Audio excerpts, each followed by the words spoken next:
you where to find liquid, but can't always tell you whether it's oil or water. Until somebody invents a pair of eyes that can see under the ground, drilling for oil will always be a Las Vegas-sized gamble. But that's another thing I like about this business. It's sink or swim. Make it big or not at all. You have to have the stomach for it, or you won't survive. For some reason, that works for me. I stood on a raised metal grating, coiling up the heavy chains they used to set drill pipe. Even with noise protectors on my ears, the decibel level of the diesel engines was shouting loud. It didn't seem to bother the roughnecks, though. They communicated with hand signals when they had to. Some of the signals were easy to figure, like a circle to rev it up, and some weren't, but the roughnecks knew them all. They had to. Their lives depended on it. I looked up and saw a helicopter settling onto a landing pad above my head, its high-pitched engines screaming like trumpets, introducing the boss himself. The chopper's skids hadn't hardly touched down when out stepped Jack Patterson, better known as Spin, the 38-year-old CEO of Gulf Tex Oil.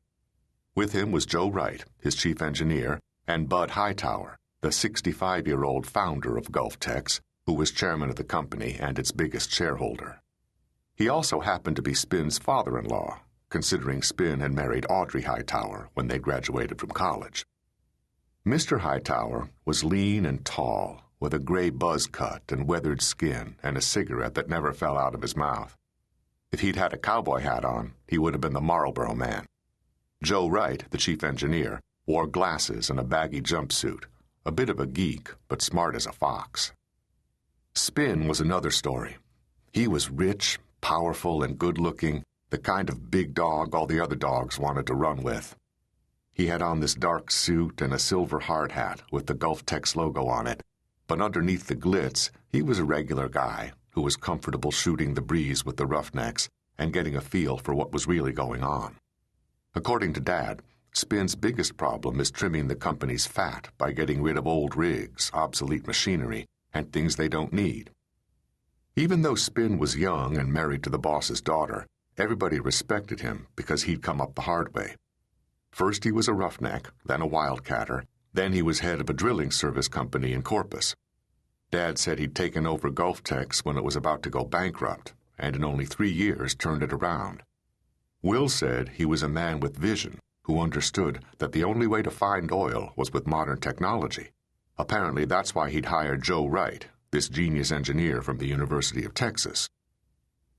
Spin led the way down the metal steps to the landing where I was standing. When his helicopter shut down the engines, I lifted off my ear protectors and waited for him to come by. The minute he saw me, he smiled and stuck out his hand. "Hey, Max, what brings you out here?" he shouted.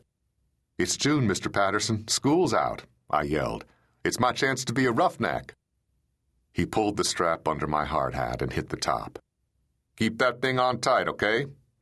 He started to leave, then stopped and looked at me. "You know what?"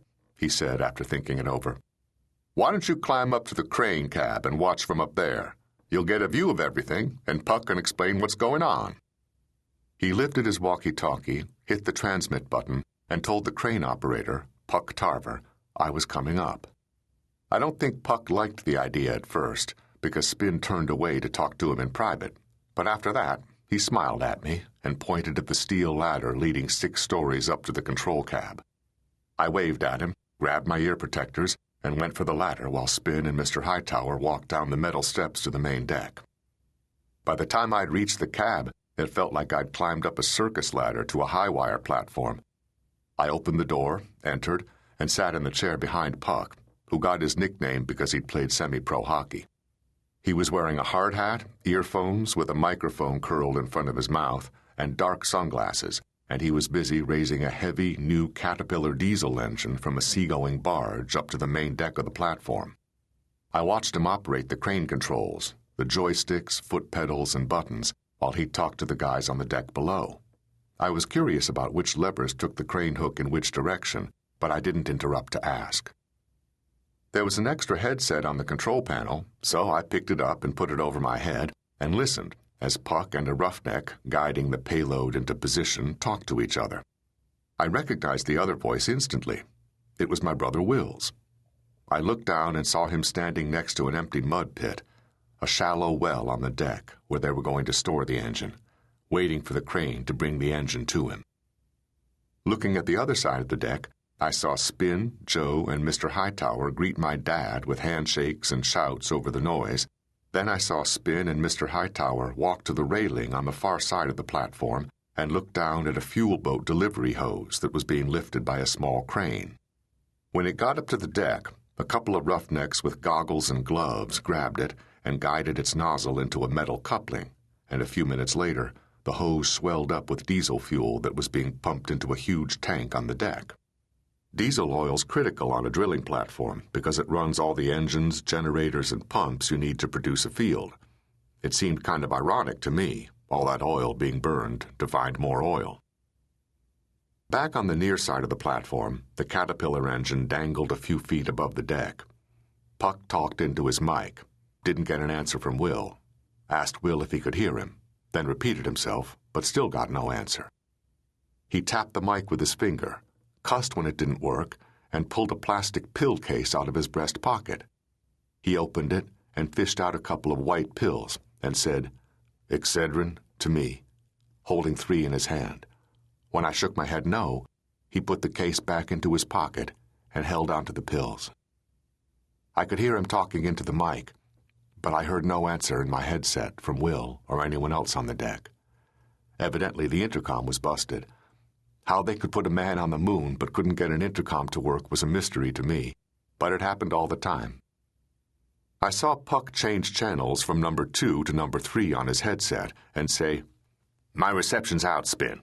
Can't hear Will on channel 2 and I can't hear you on channel 3. Can you hear me? If you can, give me a hand signal." I saw Spin wave to Puck, saying yes, he could hear. Puck cupped his hand around his mic and talked into it so he didn't have to yell at Spin over the cab noise. I couldn't hear what he said, but apparently he and Spin got their hand signals worked out. Puck popped the 3 Excedrin pills into his mouth, chewed them up without water, and worked the joystick. A second later, the Caterpillar engine began moving across the deck toward the mud pit. That's when it happened. Puck looked over at me with his mouth open in surprise. "What's wrong?" I said. His face turned red like he was doing sit-ups. His hands rose to his throat, and he pitched forward against the glass window, knocking his hard hat to the floor. "Puck!" I got out of my chair and leaned over him. His cheek was pushed up against the glass, his eyes were half open, and his skin was sweaty. I looked down and saw the diesel engine swinging across the deck a few feet above the surface. I hit the transmit button on my mic. "Puck's passed out," I yelled. Channel 2. "Will?" No answer. Channel 3. "Can anybody hear me down there? Puck's passed out." I tried talking on all channels, but nobody answered. As I found out later, they could hear me, but I couldn't hear them. Will and the Roughnecks looked up at me. I pointed at Puck, collapsed against the window, yelled into my mic again, "Puck's out!" and threw my hands high into the air. What should I do? The 2-ton diesel engine was approaching the mud pit, but when the Roughnecks raised their hands to stop it, its weight was too much, and it sailed by. They looked up at me. "What's happening up there?" I looked at the control panel.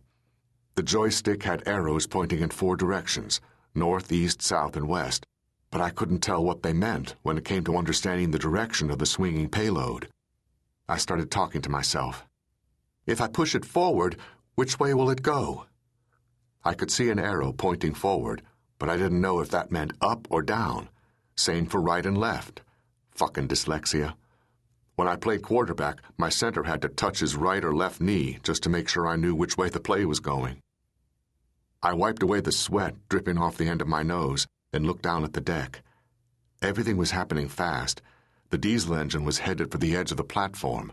Will was drawing his hand across his neck, telling me to cut the engine. I looked for the ignition switch but couldn't find it. The payload kept moving. It was headed right at Mr. Hightower, who was leaning over the railing looking down at the fuel boat. I saw men cup their hands at their mouths and yell at him. I grabbed the joystick and pushed it to the side, hoping for the best. To keep listening to this audiobook, I've left you a link in the description so you can do it at no cost thanks to Audible's 30-day free trial.